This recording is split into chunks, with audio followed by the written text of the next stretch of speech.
Hello everyone and welcome to a new video. MC-Mura here, and in today's video I'm gonna be talking about, in my opinion, the top 5 underrated characters in Street Fighter V. This does not mean that these characters are top tiers, it just means that in my opinion they are better than usually given credit for by the general Street Fighter community. The first one I will talk about is gonna be Sagat. Sagat, in my opinion, is a very good character. I would put him in the A tier, give or take. And obviously he does have a couple of weaknesses and he does have a couple of bad matchups. But obviously most of the characters in this game do share that same status. So here is the thing about Sagat that makes him very powerful. I do think from this range, Sagat is actually very good. The standing medium kick, if you played against Sagat in any capacity, you know how abusable and how spammable this normal is, so that is pretty good. His standing heavy kick, this could be one of the best crush counters in the game. It is extremely fast, by the way, and it is very rewarding on a crush counter hit. It hits even as an anti-air, so if your opponent is jumping in on you, even from angles you wouldn't expect, it doesn't even look like it should be hitting Lucia, but it's still crush countering, and obviously he gets a juggle here, so that is very powerful. Another fact is that his fireballs have no hurt box on startup, and I can't overstate how important this is. You know, one of the main used tactics against fireballs in Street Fighter V is trying to crush counter them on startup, right? But because Sagat's fireball have no hurt box on startup, it's actually very difficult to do that against him. And one thing that you also have to remember, he has the amazing fireball V-trigger activate, which is always very good. So he have an option to activate his V-trigger without actually extending a hurt box, right? That is incredibly useful. Now another thing that maybe you don't know that well about Sagat, usually when people complain about a -4 punish, they complain about Sakura because Sakura have insane standing light kick, right? But here's the thing, Sagat's standing light punch, this is one of the best 4-frame punishers in the game. So for example here Lucia is gonna do her kick, and look at how far I will be able to punish her from, right? So that is really far, right? That's a 4-frame punish, by the way. You see the range on that one? So yeah, maybe Sakura actually have a really good one, but this is pretty ridiculous as well. And look at the damage output, he can get almost 192 on that one. If we are near the corner and the same thing happen, he can get even more on that because you get an EX uppercut at the end. That's almost 300 damage from a 4 frames punish, right?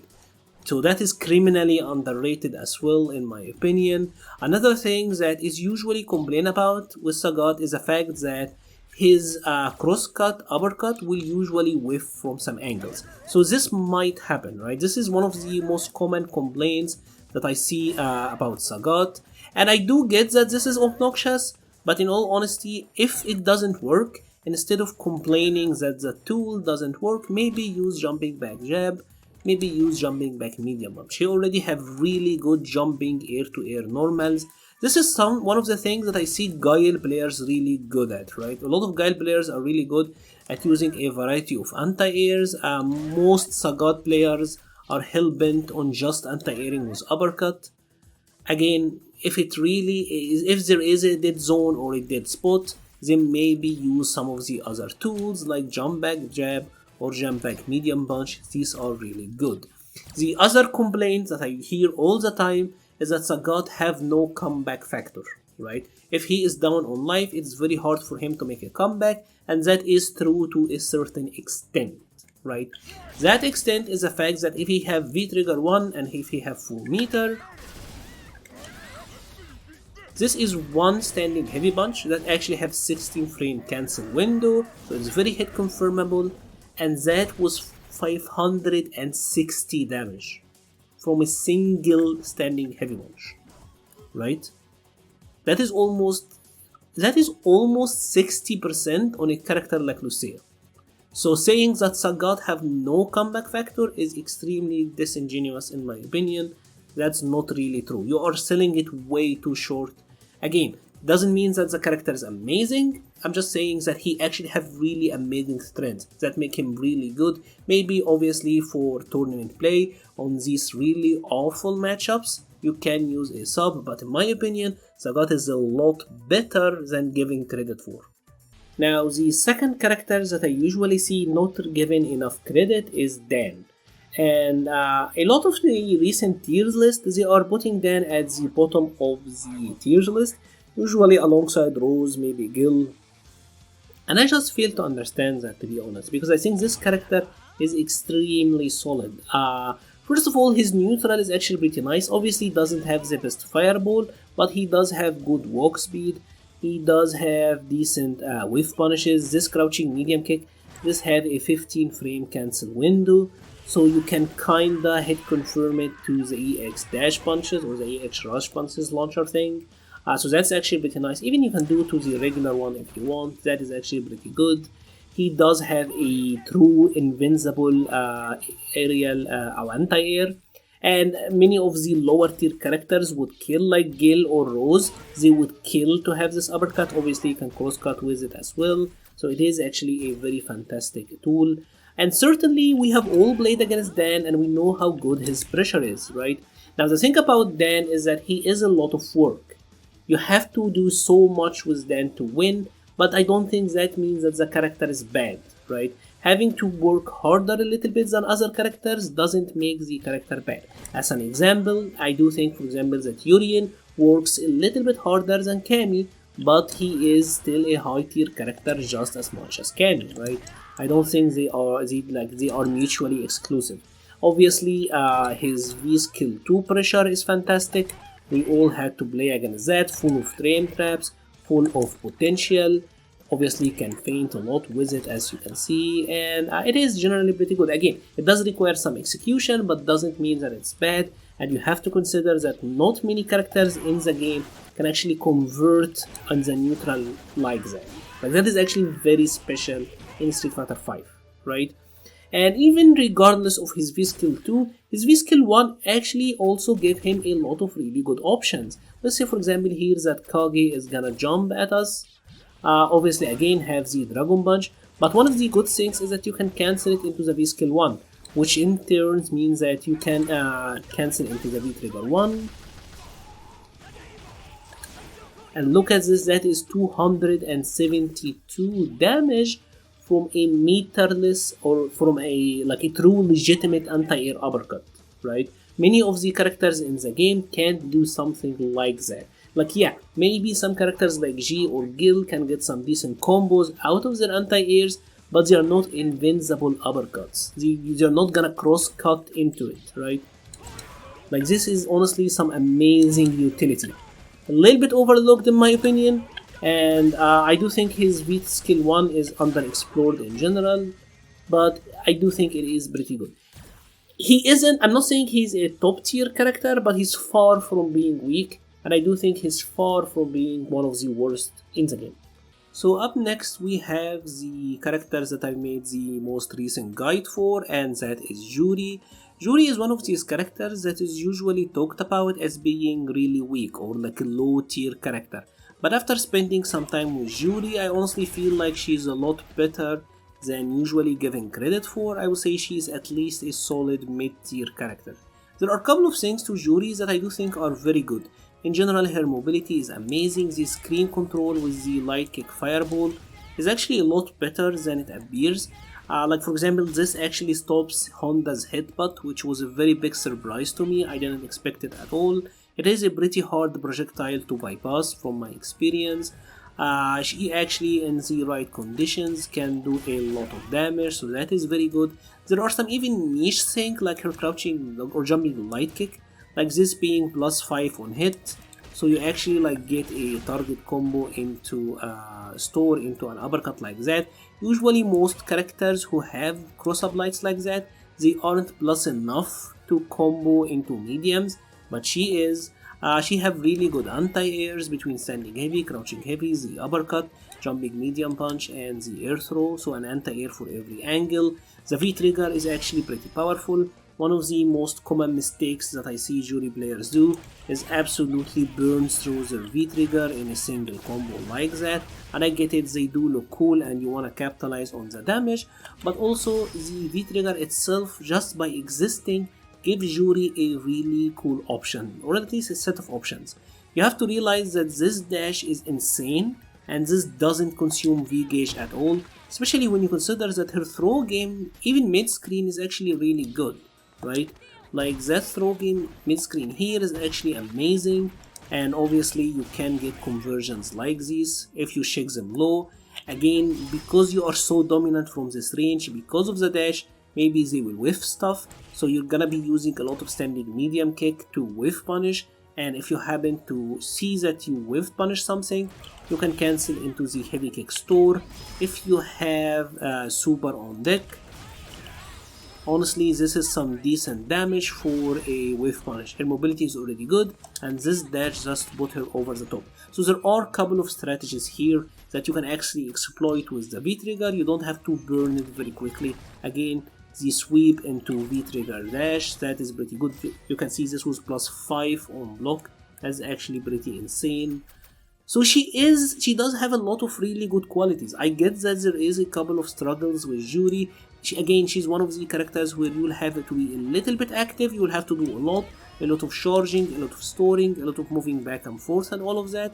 But the idea is that just because you have to do more doesn't mean that the character don't have the tools, and that doesn't make them weak. So next up we will talk about Fang, and Fang is one of these characters who I feel is always perceived to be weak, at least to the general public's eye, but in my opinion is actually a really solid character and has been for a while actually. And first let's talk about his V-skill 1. V-skill 1 for Fang is a very underrated V-skill because this is pretty much free V-gauge, right? You can't really get rid of it, you can't really clash with it or get it off the screen. Your opponent will just have to eat it. Obviously it doesn't have a physical hit to it, so people just run into it, and take a look at how much meter it actually builds Fang. It actually builds him quite a decent amount.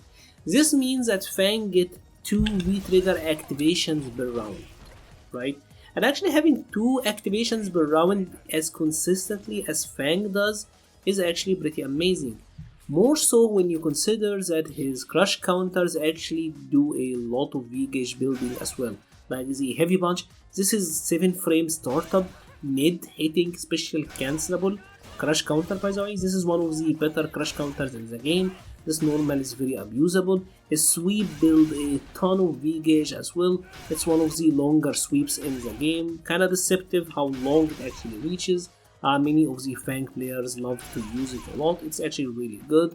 And again, because of the V-gauge building he's doing, he gets to activate twice almost every round, which is very powerful. That is obviously assuming he's using V-skill or V-trigger 1. Now, one of the good things about him is that he also have a lot of ways to just get in when he wants. When Fang does the EX up balls, he can cancel it into the special dash, right? And this is actually pretty hard to deal with. From some ranges you can throw him out of it, but for the most part, if he does it, like let's say from half screen, he pretty much got in here, right? And you kinda have to deal with it, you will have to hold it.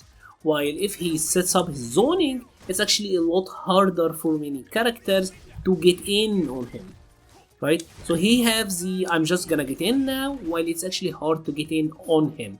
And I do think his flight is way harder to deal with than it should.